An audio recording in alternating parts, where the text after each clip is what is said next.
Hi అండి అందరికీ. ఈరోజు మటన్ కైమాతో మక్రోనీ చేశాను. ఎలా చేశానో మీరు కూడా చూసేయండి. ఒకసారి మీరు కూడా ట్రై చేయండి. కానీ నేను ఇందులో ఎక్కడ స్పైసీ వేయలేదు. సర్లే చేసేద్దాం రండి. ముందుగా మరుగుతున్న నీళ్ళల్లో మక్రోనీ, ఉప్పు, కొద్దిగా నూనె వేసి ఉడకబెట్టాలి. తర్వాత ఈలోపు కైమా ప్రిపేర్ చేయడానికి 2 టమాటాలు మిక్సీలో వేసి మెత్తగా పేస్ట్ చేసుకొని పక్కన పెట్టుకోవాలి.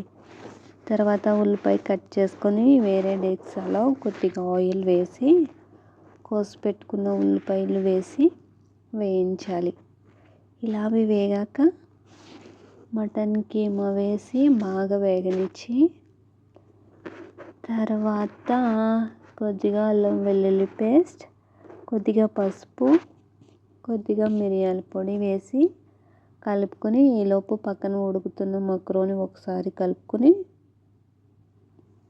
తర్వాత వేగుతున్న కీమాలో టమాటా పేస్ట్ వేసి పచ్చి వాసన పోయే వరకు వేయించి తర్వాత చికెన్ స్టోక్ 2 పీసులు వేసి ముందుగా టమాటాలు మిక్సీ చేసుకున్నవి కూడా వేసి బాగా కలిపి ఒక 5 నిమిషాలు వేయించి కొత్తిమీర వేసి కాసేపు వేగాక ఒకసారి మక్రోని ఉడికిందో లేదో చూసుకొని ఉడికిన మక్రోని తీసుకుని వేగుతున్న కైమాలో వేసి అంతా కలిసేలా కలిపి తర్వాత ఒక స్పూన్ క్రీమ్ చీజ్ ఇంకా కొద్దిగా కుకింగ్ క్రీమ్ వేసి బాగా ఒకసారి కలిపి మంట సిమ్లో పెట్టి కాసేపు మగ్గనివ్వాలి. అంతే అండి, సింపుల్గా రెడీ అయిపోద్ది. టేస్టీగా కమ్మగా కూడా ఉంటుంది. వీడియో నచ్చితే లైక్ చేయండి, సబ్స్క్రైబ్ చేయండి. Thank you for watching.